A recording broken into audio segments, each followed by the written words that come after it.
Warning, this content may be disturbing to some audiences. Subscribe, if you dare. I thought until the start of high school that a $100 bottle of wine was cheap. Expensive ones are several thousands after all. Hey everybody, welcome to ANECDOSED. People ask Reddit.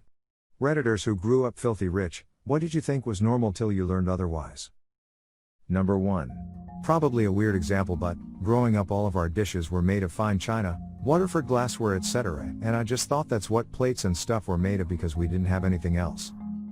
Then one time I went to a friend's house for dinner and we ate on colored plastic plates and non-matching plastic cups. I just thought that was the weirdest thing ever and asked why we were eating with camping dishes. Number 2. Kidnapping. Whenever we traveled there were guards. I was trained in what to do if it happened. We had insurance policies against it. When I dated a middle-class suburbanite and talked about it, she thought I was paranoid, but that was a thing. Number 3. My parents paid in full for my $60,000 your college tuition. I was always grateful for that, but it wasn't until the post-grad reality of my friends working to pay off their student loan debt while I was able to directly pursue my professional goals that I truly realized the advantage that I had from my parents' wealth.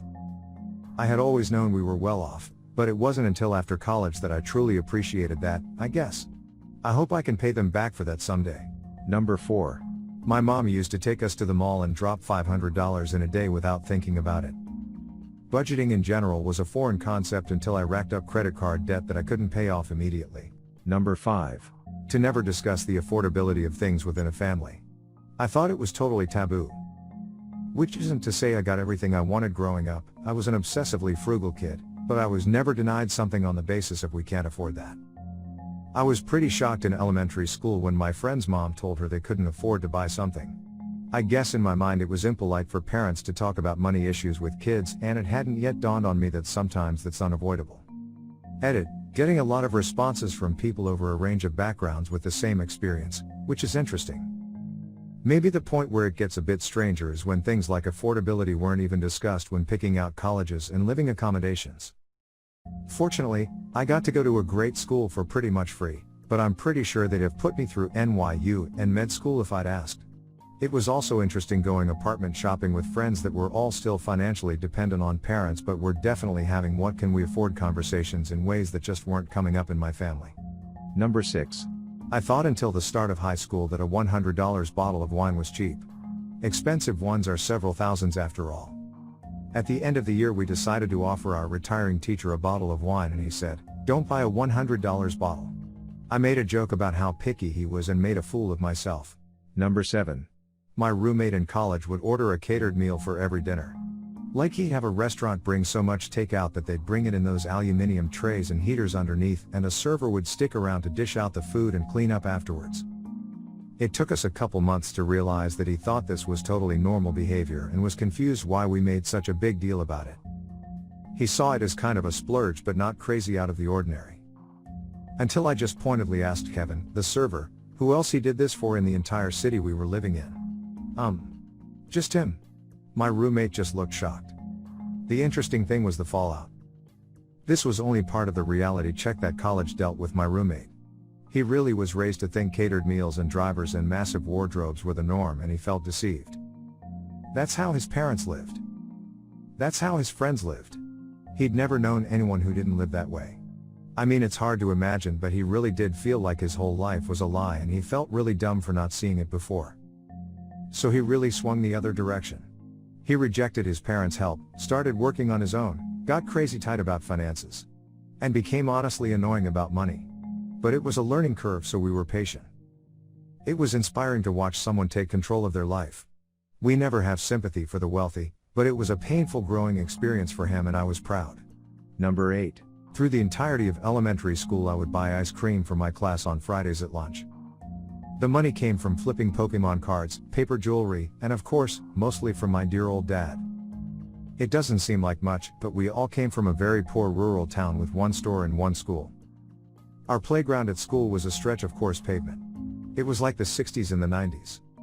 My dad had just started up his own machine shop in town which employed 10 or so. My slight business sense as a kid coupled with my dad's business sense made us rich. Everyone would call us boss man, which is probably where I began realizing that being a boss man wasn't the norm.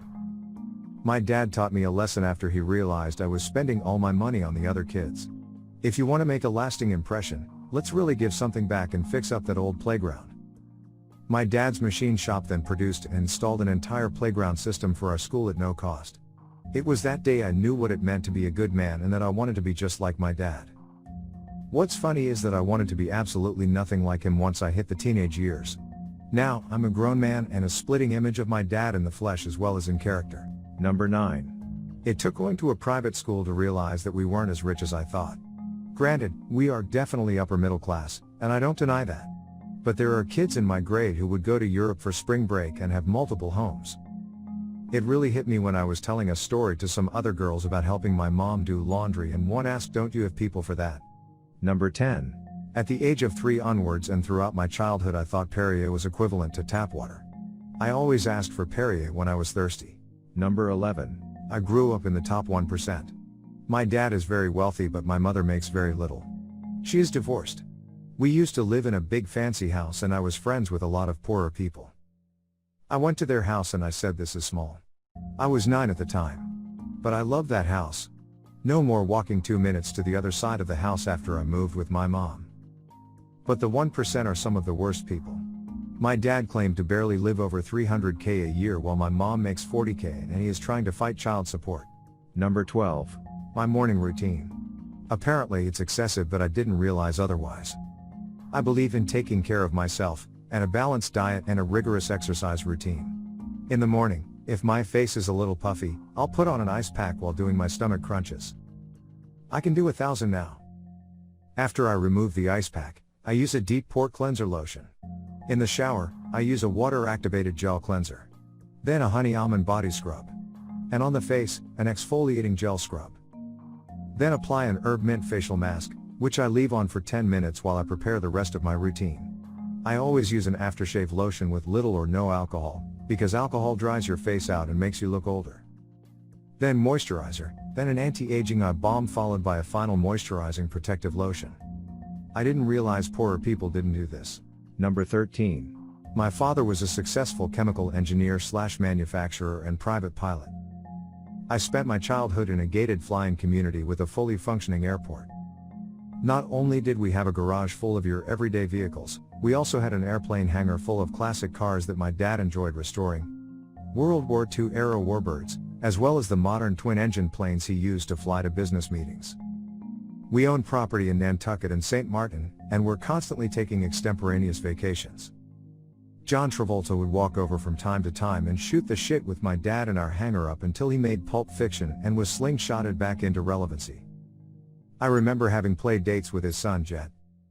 He was also family friends with well-known NASCAR drivers and would spend a lot of time over at their mansions hanging out with their kids, driving around on golf carts and shooting paintball guns.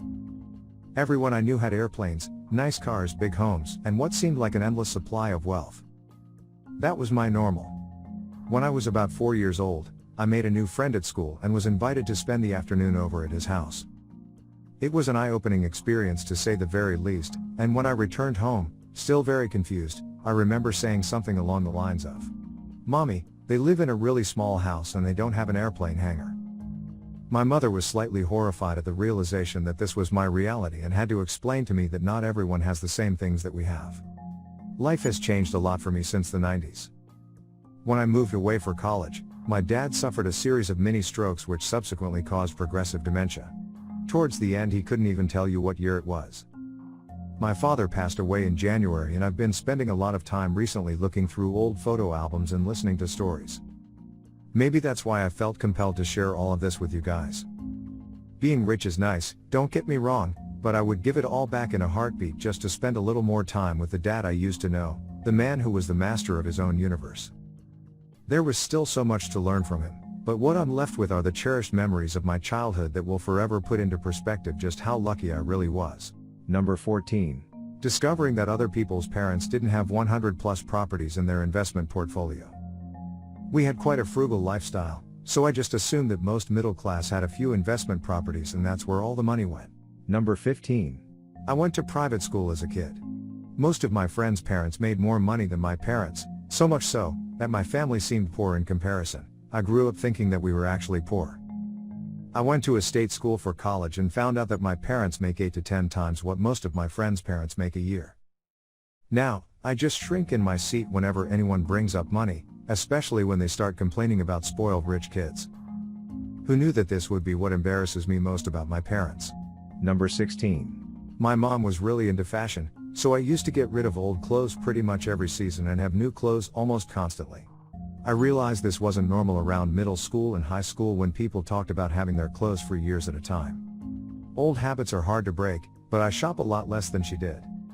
At least we gave the old clothes to Goodwill. Number 17. 1. I thought every family had staff.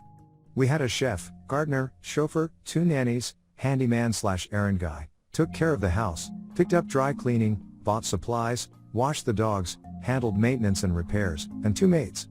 These were full-time and several lived with us. We had a host of part-time staff as well. When I went to college, I was shocked by how everyone took care of themselves so well, when I barely knew how to tie my own shoelaces. 2. My private school had many Forbes 500 billionaire families, kids of world leaders, and general global establishment types. If we ever needed something anywhere, someone's parent or relative or friend would have a connection.